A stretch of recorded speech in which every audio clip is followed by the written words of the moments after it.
Chapter 4. How to Make All Your Dreams Come True. Imagine this. It's 2 a.m., and you're still awake on the couch, staring bleary-eyed and foggy-brained at the television. Why? You don't know. Inertia simply makes it easier to sit there and keep watching than to get up and go to bed. So, you watch. Perfect. This is how I get you. When you're feeling apathetic and lost and completely passive in the face of your fate, nobody sits up staring at a TV at 2 a.m. if they have important shit to do the next day. Nobody struggles with the will to move their ass off the couch for hours on end unless they're having some sort of inner crisis of hope. And it's exactly this crisis that I want to speak to. I appear on your TV screen. I'm a whirlwind of energy. There are loud, obnoxious colors, cheesy sound effects. I'm practically shouting. Yet somehow, my smile is easy and relaxed. I'm comforting. It's as though I'm making eye contact with you and only you. What if I told you I could solve all your life's problems? Pfft, please, you think. You don't know the half of my problems, buddy. What if I told you I know how to make all your dreams come true? Right, and I'm the fucking tooth fairy. Look, I know how you feel, I say. Nobody knows how I feel, you reflexively tell yourself, surprised at how automatic the response is. I, too, once felt lost, I say. I felt alone, isolated, hopeless. I, too, used to lie awake at night for no particular reason, wondering if there was something wrong with me, wondering what was this invisible force standing between myself and my dreams. And I know that's what you're feeling, too, that you've somehow lost something, you just don't know what. In truth, I say these things because they are experienced by everybody. They are a fact of the human condition.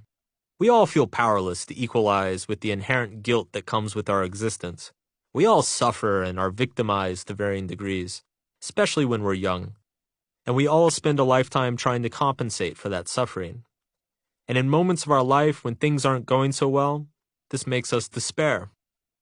But like most people struggling, you've enveloped yourself so much in your pain that you've forgotten that pain is common, and that your strife is not uniquely yours. On the contrary, it's universal. And because you've forgotten this, you feel as if I'm speaking directly to you, as if by some magical power, I'm peering into your soul and reading back to you the contents of your heart. For this, you sit up and at attention. Because, I repeat, I have the solution to all your problems. I can make all your dreams come true. Now I'm pointing, and my finger looks gigantic on your TV screen. I have all the answers. I have the secret of everlasting happiness and eternal life, and it's this. What I go on to say is so outlandish, so ridiculous, so absolutely perverse and cynical that you actually think it might be true. The problem is, you want to believe me. You need to believe me. I represent the hope and salvation your feeling brain desperately craves, that it needs. So slowly, your thinking brain comes to the conclusion that my idea is so batshit crazy that it just might work. As the infomercial drags on, that existential need to find meaning somewhere, anywhere, beats down your psychological defenses and lets me in. After all, I have demonstrated an uncanny knowledge of your pain, a backdoor entrance to your secret truth, a deep vein traveling through your heart. You then realize that in between all my big white teeth and shouty words, I've spoken to you. I was once just as fucked as you, and I found my way out. Come with me. I keep going. I'm on a roll now. The camera angles are switching back and forth, grabbing me now from the side, now from the front. Suddenly there's a studio audience in front of me. They're wrapped up in every word I say. A woman is crying, a man's jaw drops, and yours drops with it. I'm all up in your shit now. I will give you permanent fulfillment, motherfucker. I will fill any gap, plug any hole. Just sign up for one low price. What is happiness worth to you? What is hope worth to you? Act now, fucker. Sign up. Today. With that, you grab your phone. You go to the website. You put in the digits. Truth and salvation and everlasting happiness, it's all yours. It's coming to you. Are you ready? How to start your own religion. An introduction to a proven system that will help you achieve everlasting bliss and eternal salvation, or your money back. Welcome, and congratulations on taking the first step to making all your dreams come true. By the end of this course, you will solve all your life's problems. You will live a life of abundance and freedom. You will be surrounded by adoring friends and loved ones. Guaranteed. Terms and conditions may apply. It's so simple, anyone can do it. No education or certification required. All you need is an internet connection and a functioning keyboard, and you too can create your very own religion. Yes, you heard me right. You too can start your very own religion today and begin reaping the benefits of the thousands of mindlessly devoted followers who will lavish on you unconditional adoration, financial gifts, and more social media likes than you know what to do with. In this so simple anyone can do it 6-step program, we will cover belief systems. Do you want your religion to be spiritual or secular, past-focused or future-focused? Do you want it to be violent or nonviolent? These are all important questions. But don't worry, only I have the answers. How to find your first followers. And more important, what do you want your followers to be? Rich? Poor? Male? Female? Vegan? I have the inside scoop. Rituals, rituals, rituals. Eat this, stand there, recite that, bow and kneel and clap your hands. Do the hokey pokey and turn yourself around. That's what it's all about. The most enjoyable part of religion is coming up with dumb stuff that you all agree somehow means something. I will provide you with a complete guide to developing the hippest, coolest rituals on the block. All the kids will be talking about it, mainly because they'll be forced to. How to choose a scapegoat. No religion is complete without a common enemy upon which to project one's inner turmoil. Life is messy, but why deal with your problems when you can just blame somebody else for them? That's right, you'll discover the best way to choose an evil boogeyman or boogie woman, and how to convince your followers to hate him or her. Nothing unites us like hating the same enemy. Get your assault rifles ready. And finally, how to make money. Why start a religion if you don't profit from it? My guide will give you all the nitty-gritty details on how to milk the most out of your followers. Whether you're into money, fame, political power, or blood orgies, I've got you covered. Look, we all need communities to build hope. And we all need hope to not go utterly fucking insane and start snorting bath salts. Religions are the basis for that communal hope, and we're going to learn how to build them from scratch. Religions are a beautiful thing. When you get enough people together with the same values, they behave in ways they never would when alone. Their hope amplifies in a sort of network effect, and the social validation of being part of a group hijacks their thinking brains and lets their feeling brains run wild. Religions bring groups of people together to mutually validate one another and make one another feel important. It's a big silent agreement that if we all come together under some shared purpose, we will feel important and worthy, and the uncomfortable truth will be just that much farther away. This is hugely satisfying psychologically. People just lose their shit. And best of all, they become highly suggestible. Paradoxically, it's only in a group environment that the individual has no control that he gains the perception of perfect self-control.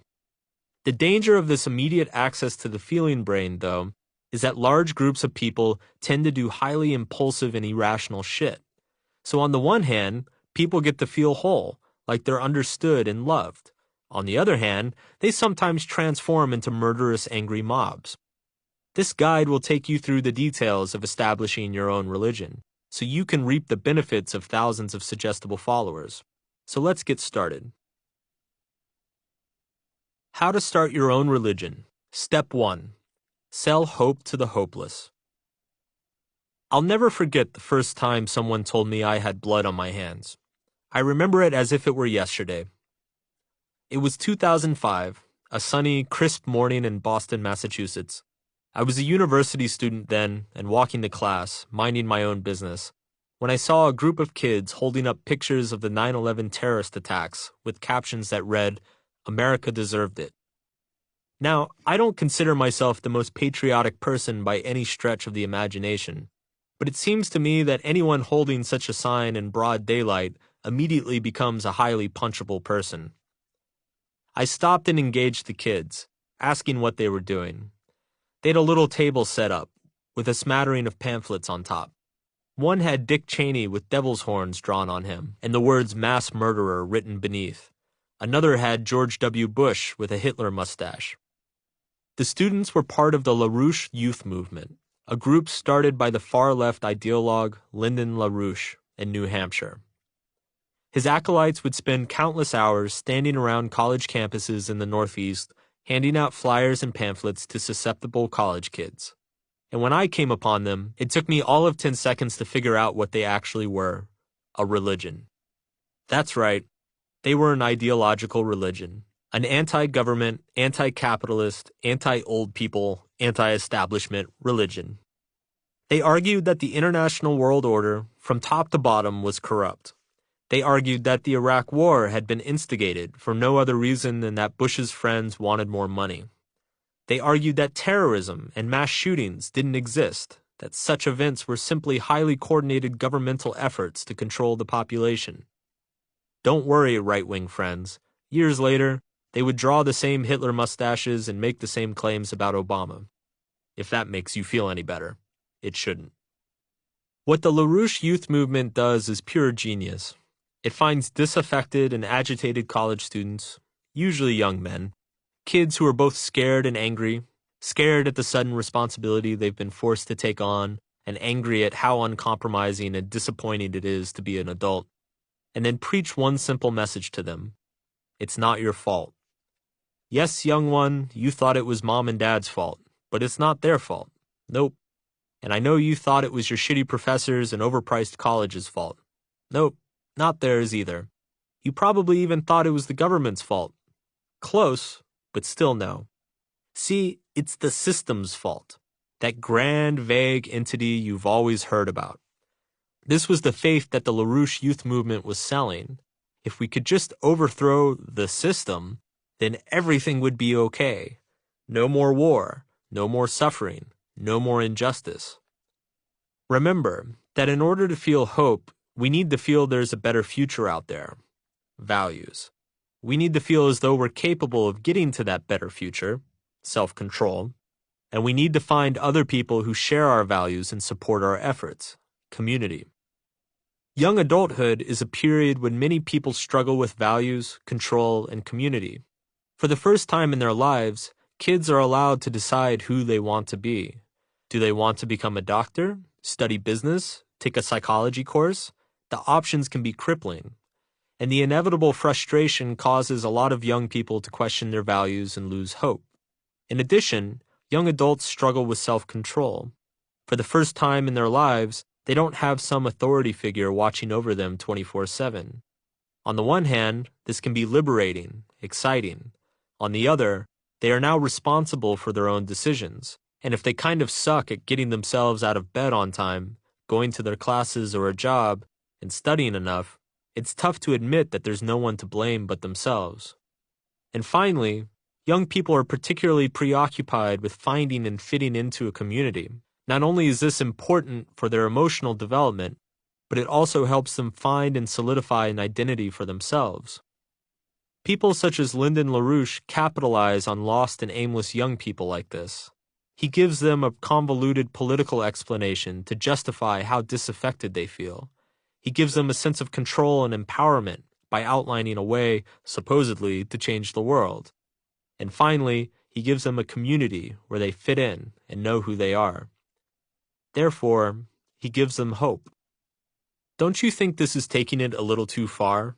I asked the LaRouche movement students that day, pointing to the pictures of the World Trade Center towers featured on their pamphlets. No way, man. I say we're not taking it far enough, one of the kids replied. Look, I didn't vote for Bush, and I don't agree with the Iraq War either, but it doesn't matter who you vote for. A vote for anyone is a vote for the corrupt and oppressive system. You have blood on your hands. Excuse me? I didn't even know how to punch someone, yet I found myself balling my hands in the fists.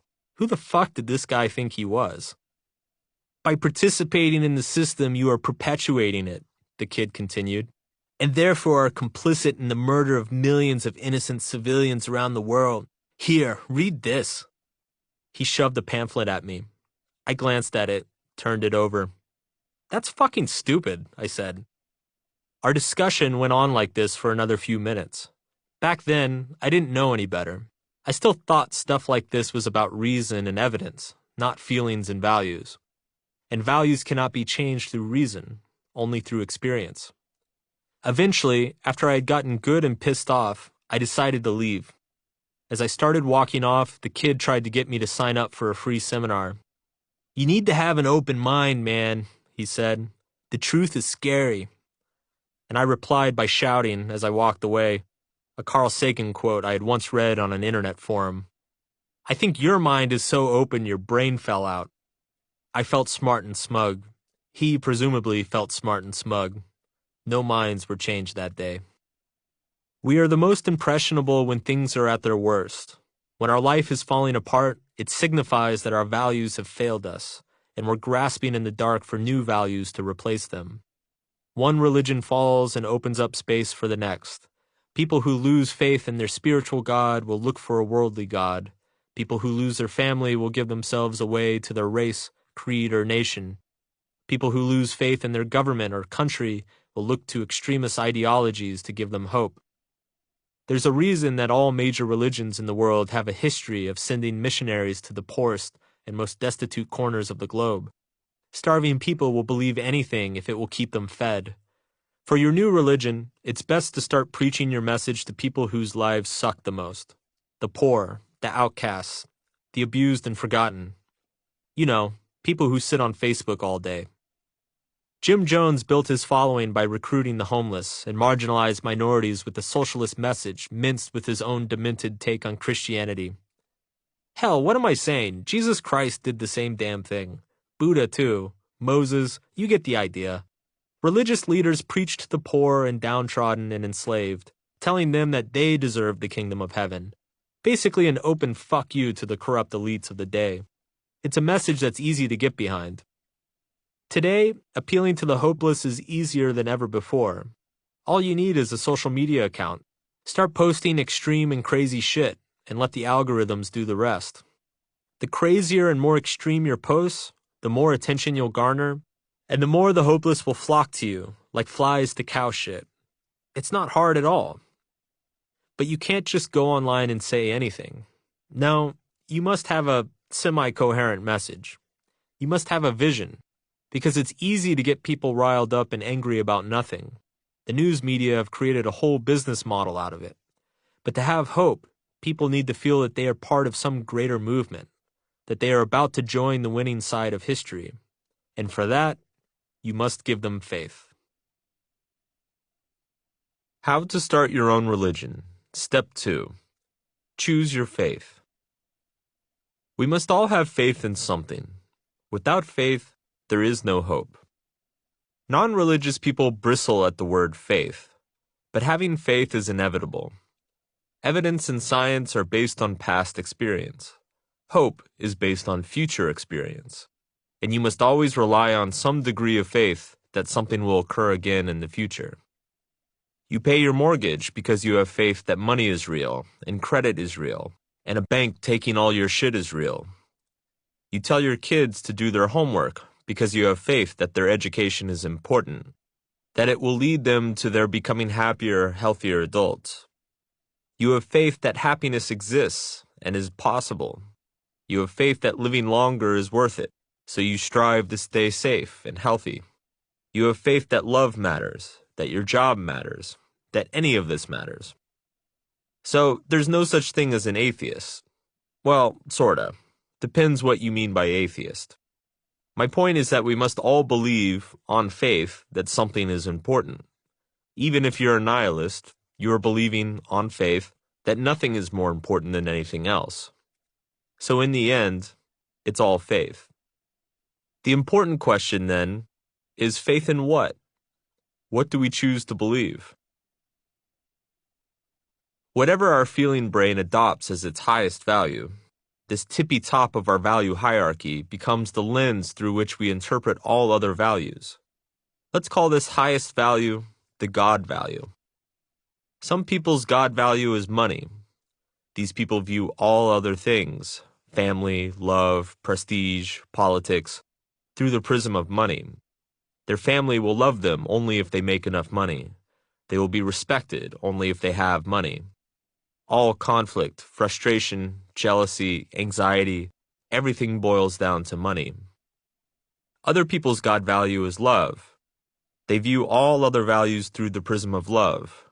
They're against conflict in all its forms. They're against anything that separates or divides others. Obviously, many people adopt Jesus Christ, or Muhammad, or the Buddha as their God value.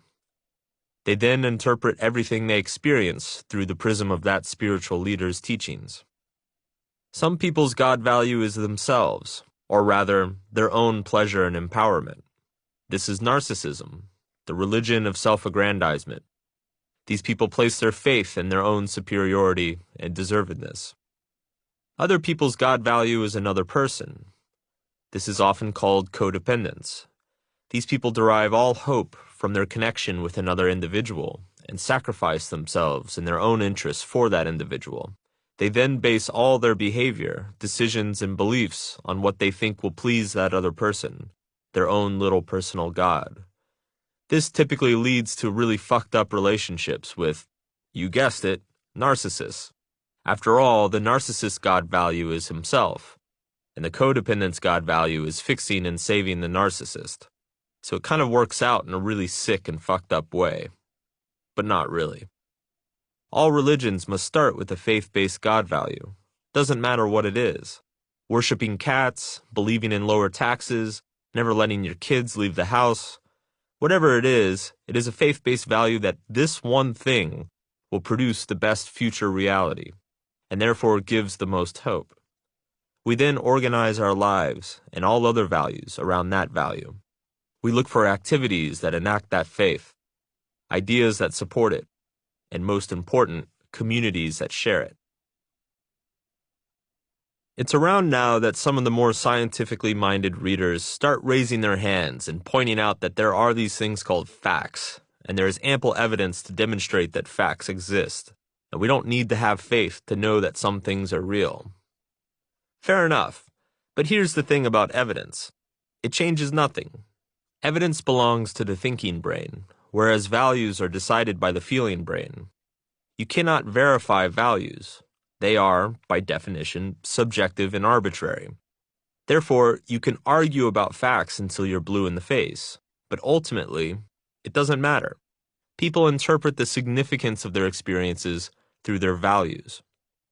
If a meteorite hit a town and killed half the people, the uber-traditional religious person would look at the event and say that it happened because the town was full of sinners. The atheist would look at it and say that it was proof that there is no God. Another faith-based belief, by the way. As how could a benevolent, all-powerful being let such an awful thing happen? A hedonist would look at it and decide that it was even more reason to party, since we could all die at any moment. And a capitalist would look at it and start thinking about how to invest in meteorite defense technologies. Evidence serves the interests of the God value, not the other way around. The only loophole to this arrangement is when evidence itself becomes your God value. The religion built around the worship of evidence is more commonly known as science, and it's arguably the best thing we've ever done as a species.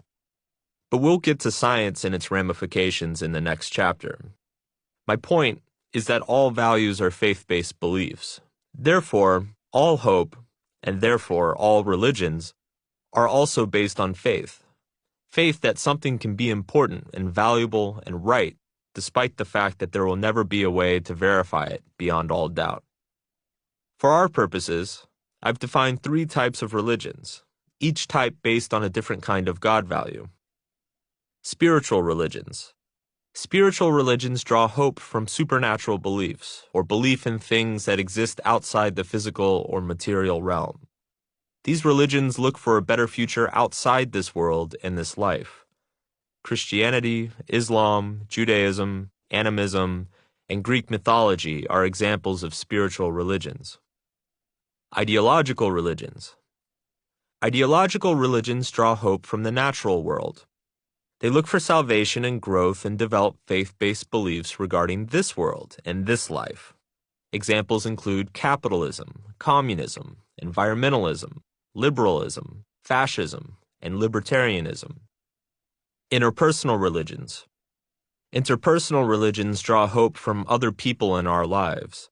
Examples of interpersonal religions include romantic love, children, sports heroes, political leaders, and celebrities.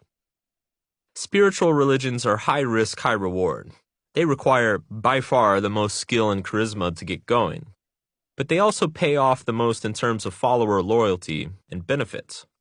I mean, have you seen the Vatican? Holy shit. And if you build one really well, it'll last way after you die. Ideological religions play the religion formation game on normal difficulty. These religions take a lot of work and effort to create, but they're fairly common. But because they're so common, they run into a lot of competition for people's hopes. They are often described as cultural trends, and indeed, few of them survive more than a few years or decades. Only the best last through multiple centuries. Finally, interpersonal religions are playing the religion formation game on easy mode. That's because interpersonal religions are as common as people themselves. Pretty much all of us, at some point in our lives, completely surrender ourselves and our self-worth to another individual. The interpersonal religion is sometimes experienced as an adolescent, naive sort of love, and it's the type of shit that you have to suffer through before you can ever grow out of it. Let's start with spiritual religions, as they have the highest stakes and are arguably the most important religions in human history. Spiritual religions. From the pagan and animalistic rituals of early human cultures, to the pagan gods of antiquity, to the grandiose monotheistic religions that still exist today, the majority of human history has been dominated by a belief in supernatural forces, and most important, the hope that certain actions and beliefs in this life would lead to rewards and improvement in the next life. This preoccupation with the next life developed because for most of human history, everything was completely fucked, and 99% of the population had no hope of material or physical improvement in their lives. If you think things are bad today, just think about the plagues that wiped out a third of the population on an entire continent, or the wars that involved selling tens of thousands of children into slavery. In fact, things were so bad in the old days that the only way to keep everyone sane was by promising them hope in an afterlife. Old school religion held the fabric of society together because it gave the masses a guarantee that their suffering was meaningful, that God was watching, and that they would be duly rewarded. In case you haven't noticed, spiritual religions are incredibly resilient. They last hundreds, if not thousands of years. This is because supernatural beliefs can never be proven or disproven. Therefore, once a supernatural belief gets lodged as someone's God value, it's nearly impossible to dislodge it. Spiritual religions are also powerful because they often encourage hope through death, which has the nice side effect of making a lot of people willing to die for their unverifiable beliefs. Hard to compete with that. Ideological religions. Ideological religions generate hope by constructing networks of beliefs that certain actions will produce better outcomes in this life, only if they are adopted by the population at large. Ideologies are usually isms: libertarianism, nationalism, materialism, racism, sexism, veganism, communism, capitalism, socialism, fascism, cynicism, skepticism, etc. Unlike spiritual religions, ideologies are verifiable to varying degrees. You can theoretically test to see whether a central bank makes a financial system more or less stable, whether democracy makes society fairer, whether education makes people hack one another to pieces less often. But at a certain point, most ideologies still rely on faith. There are two reasons for this. The first is that some things are just incredibly difficult, if not impossible, to test and verify. The other is that a lot of ideologies rely upon everyone in society having faith in the same thing. For instance, you can't scientifically prove that money is intrinsically valuable, but we all believe it is, so it is. You also can't prove that national citizenship is a real thing, or even that most ethnicities exist. These are all socially constructed beliefs that we've all bought into, taken on faith. The problem with evidence and ideologies is that humans have a tendency to take a little bit of evidence and run with it, generalizing a couple of simple ideas to entire populations and the planet. This is our human narcissism at work, our need to invent our self-importance, our feeling brain run amok. So even though ideologies are subject to evidence and verification, we're not exactly good at verifying them. Humanity is so vast and complex that our brains have trouble taking it all in.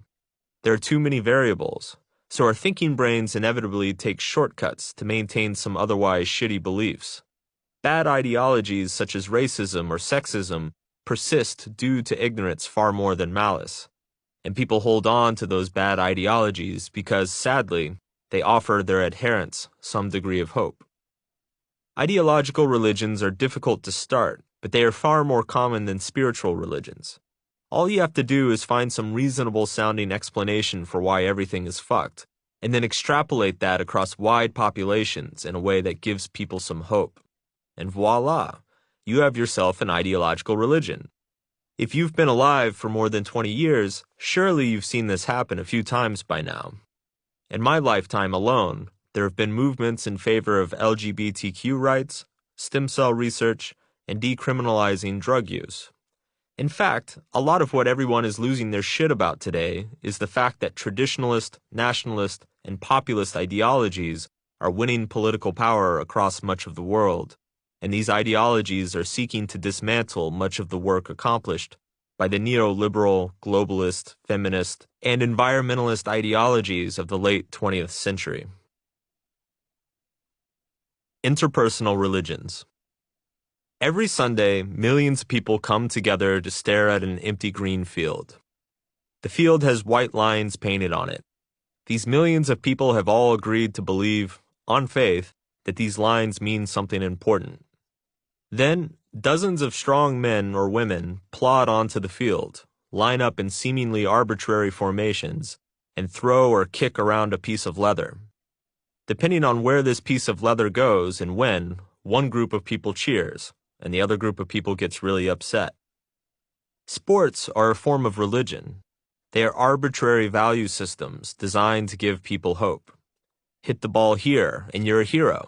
Kick the ball there, and you're a loser. Sports deify some individuals and demonize others.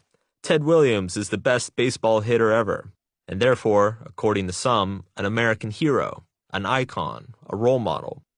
Other athletes are demonized for coming up short, for wasting their talent, for betraying their followers.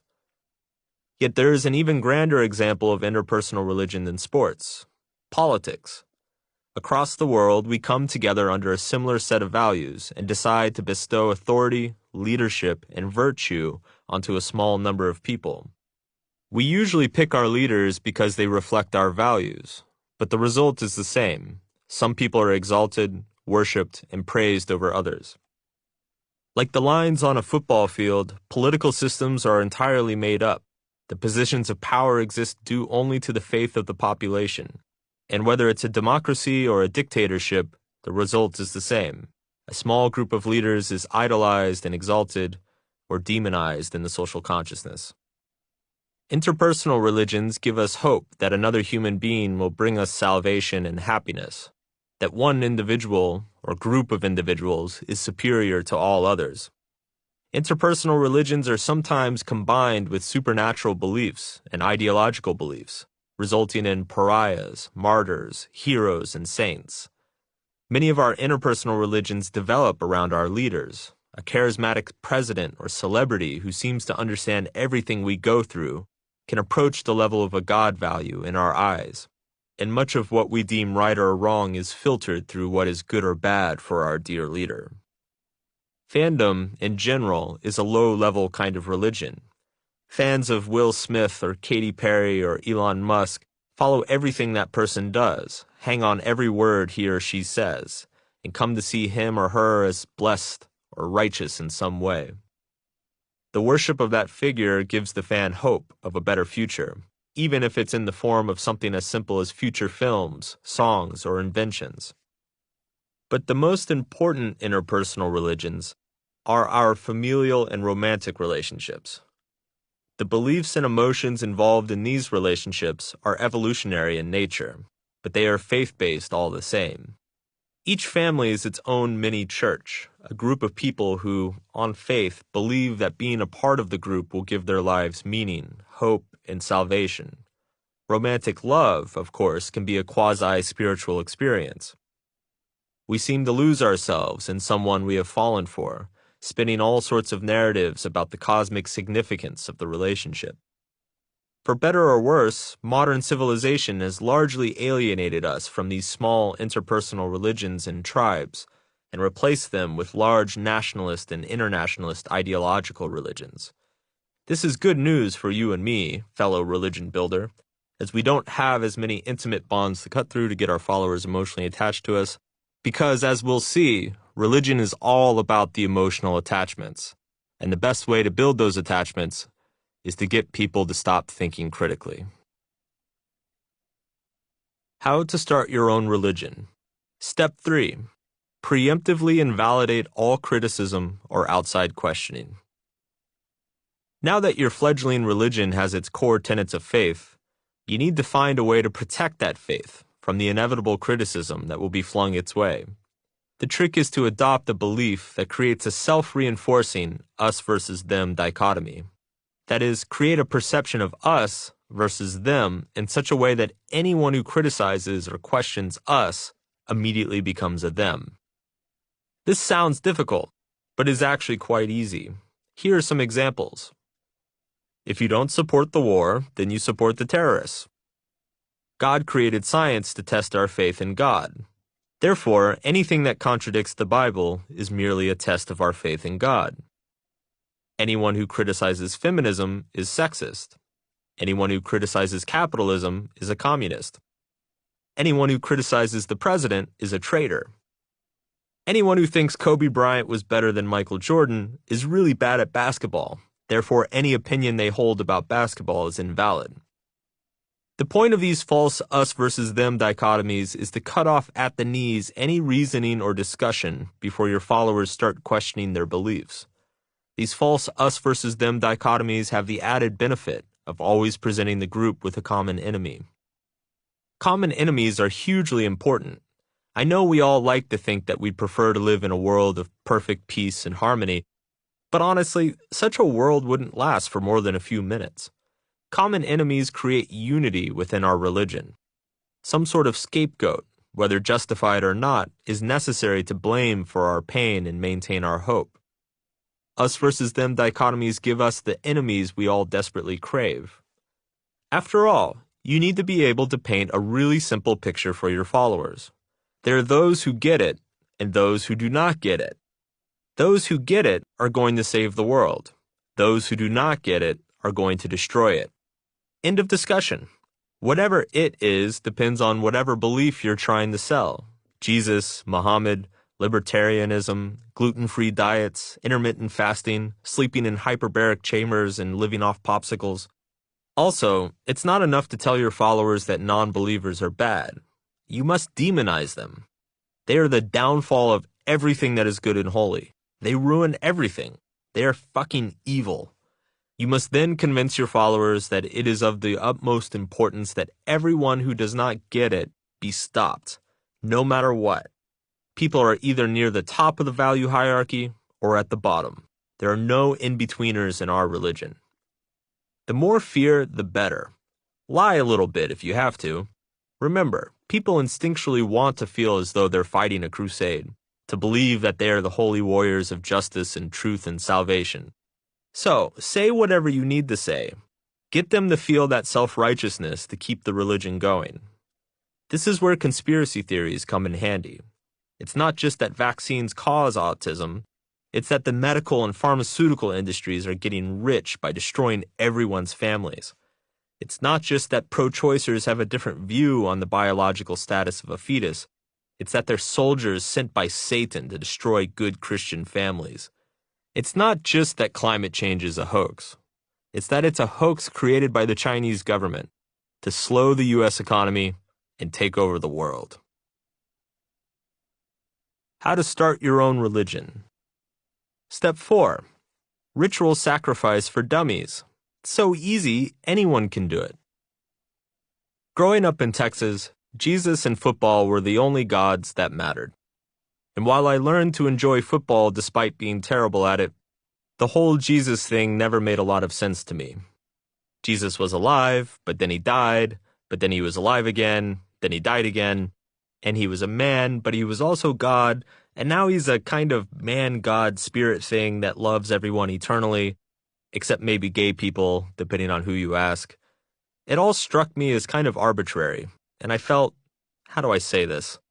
Like people were just making shit up. Don't get me wrong, I could get behind most of the moral teachings of Christ. Be nice and love your neighbor and all that stuff. Youth groups were actually a ton of fun.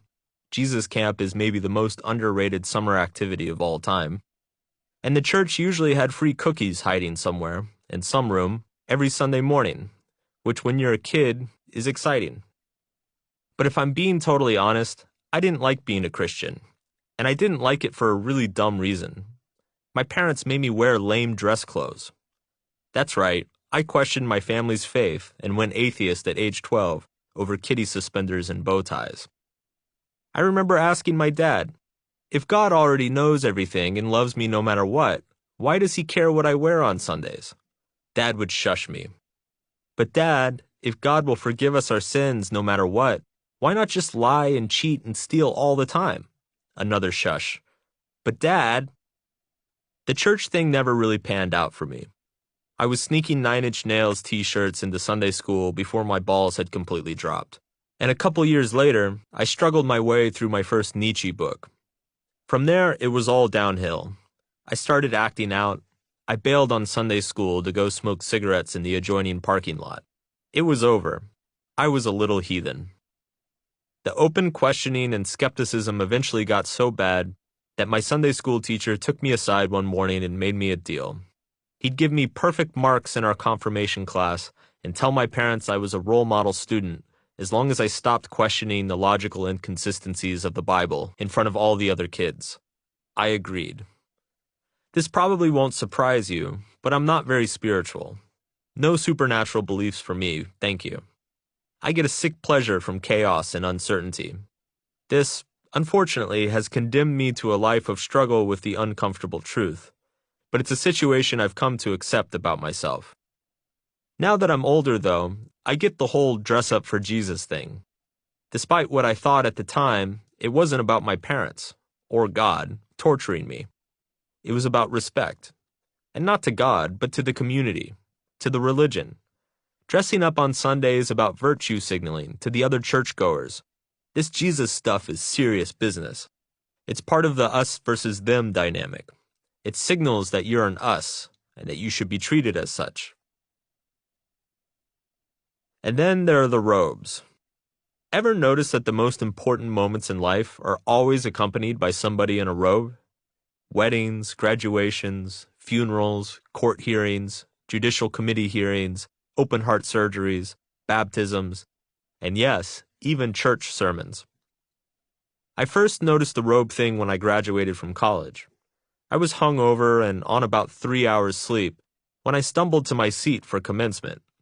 I looked around and thought, holy shit, I haven't seen this many robes in one place since I went to church.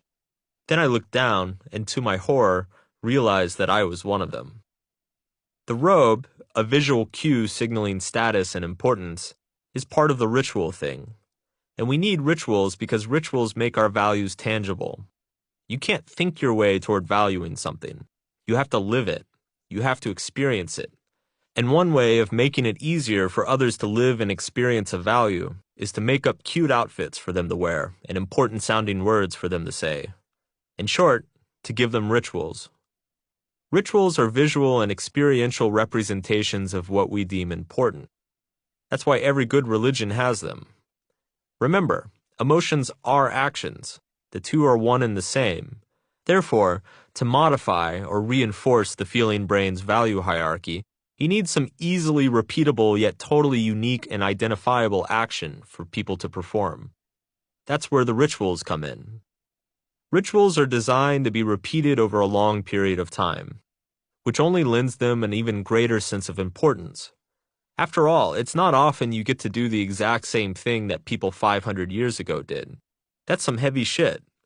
Rituals are also symbolic. As values, they must also embody some story or narrative. Churches have guys in robes dipping bread in wine or grape juice and feeding it to a bunch of people to represent the body of Christ. The symbolism represents Christ's sacrifice. He didn't deserve it. For our salvation, neither do we, but that's why it's powerful. Countries create rituals around their founding or around wars they've won or lost. We march in parades and wave flags and shoot off fireworks, and there's a shared sense that it all signifies something valuable and worthwhile. Married couples create their own little rituals and habits, their inside jokes, all to reaffirm the relationship's value. Their own private interpersonal religion. Rituals connect us with the past, they connect us to our values, and they affirm who we are. Rituals are usually about some sacrifice. Back in the old days, priests and chiefs would actually kill people on an altar, sometimes ripping out their still beating hearts, and people would be screaming and banging on drums and doing all kinds of crazy shit. These sacrifices were made to appease an angry god, or ensure a good harvest, or bring about any other number of desired outcomes. But the real reason for ritual sacrifice was deeper than that. Let me explain. Humans are actually horribly guilt-ridden creatures. Let's say you find a wallet with $100 in it, but no ID or any other info about whom it belongs to. No one is around, and you have no clue how to find the owner. So you keep it. Newton's first law of emotion states that every action produces an equal and opposite emotional reaction. In this case, something good happens to you without your deserving it. Cue guilt. Now think of it this way. You exist. You didn't do anything to deserve existing. You don't even know why you started existing. You just did. Boom, you have a life. And you have no idea where it came from or why. If you believe God gave it to you, then holy shit, do you owe him big time. But even if you don't believe in God, damn, you're blessed with life. What did you ever do to deserve that? How can you live in such a way as to make your life worthwhile? This is the constant yet unanswerable question of the human condition, and why the inherent guilt of consciousness is the cornerstone of almost every spiritual religion.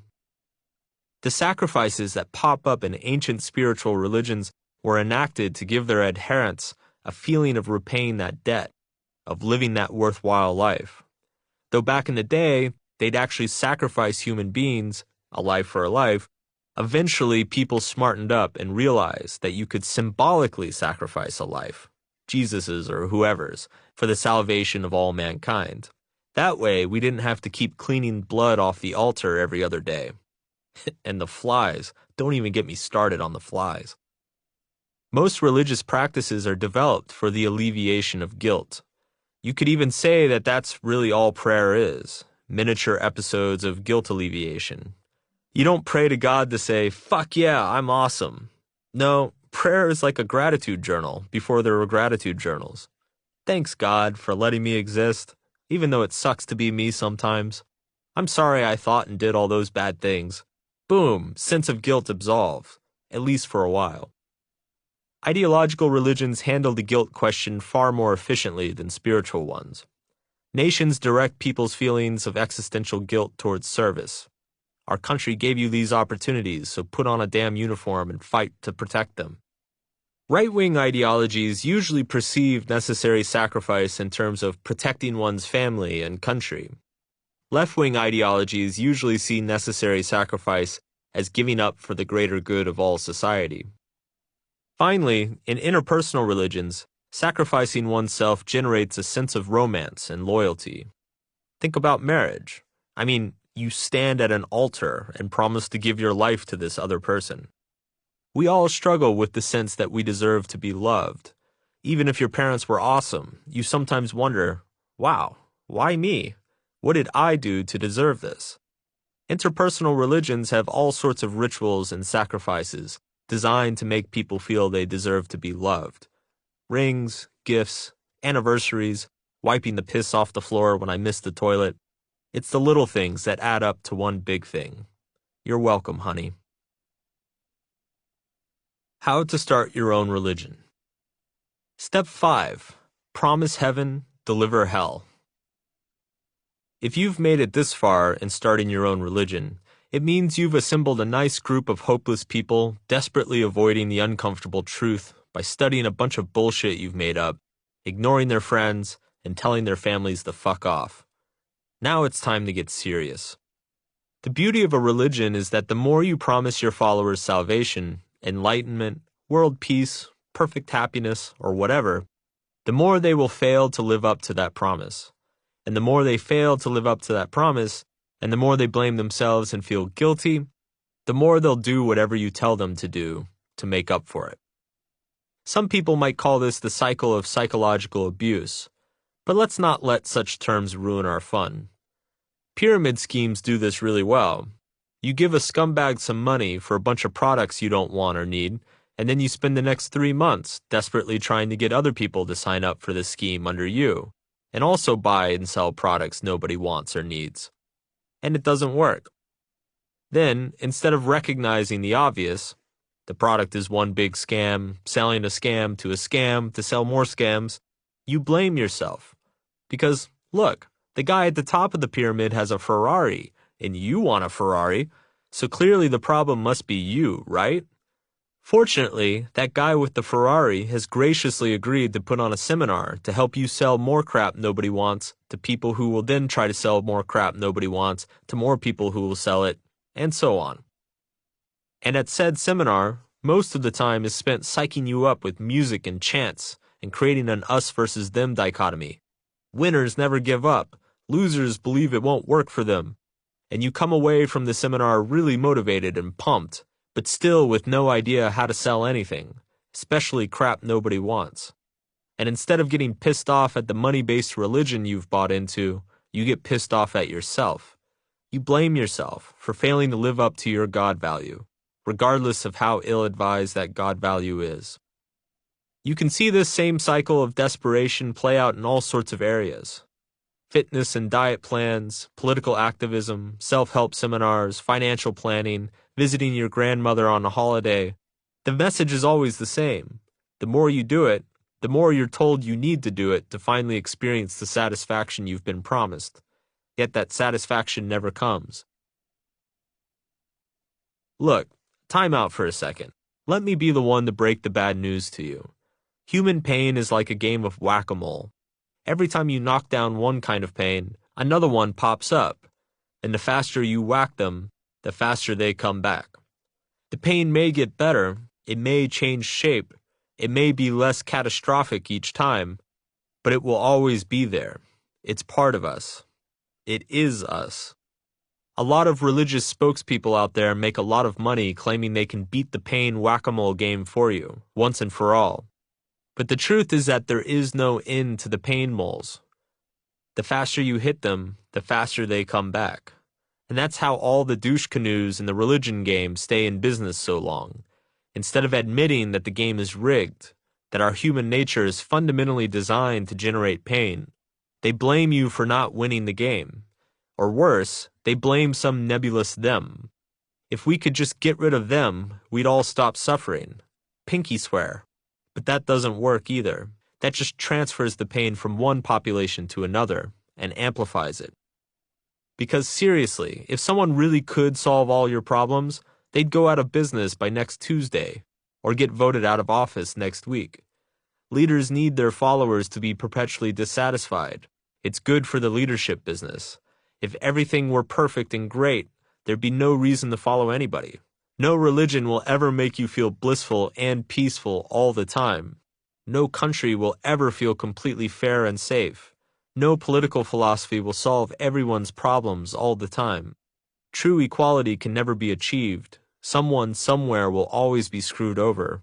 True freedom doesn't really exist because we all must sacrifice some autonomy for stability. No one, no matter how much you love them or they love you, will ever absolve that internal guilt you feel simply for existing. It's all fucked. Everything is fucked. It always has been and always will be. There are no solutions, only stopgap measures, only incremental improvements, only slightly better forms of fuckedness than others. And it's time we stop running from that and instead embrace it. This is our fucked up world, and we're the fucked up ones in it. How to start your own religion. Step 6. Profit for profit. So this is it. You've come to the end. You have your religion, and now it's time to reap all of its benefits. Now that you've got your little following giving you their money and cutting your grass, you can finally have everything you ever wished for. Want a dozen sex slaves? Just say the word. Make up a scripture. Tell your followers that stage 6 of manatee enlightenment can only be found in the prophet's orgasms. Want a huge piece of land out in the middle of nowhere? Just tell your followers that only you can build paradise for them, and it needs to be really far away. Oh, and by the way, they need to pay for it. Want power and prestige? Tell your followers to vote you into office. Or even better, overthrow the government with violence. If you do your job well, they should be willing to give up their lives for you. The opportunities really are endless. No more loneliness, no more relationship problems, no more financial woes. You can fulfill your wildest dreams.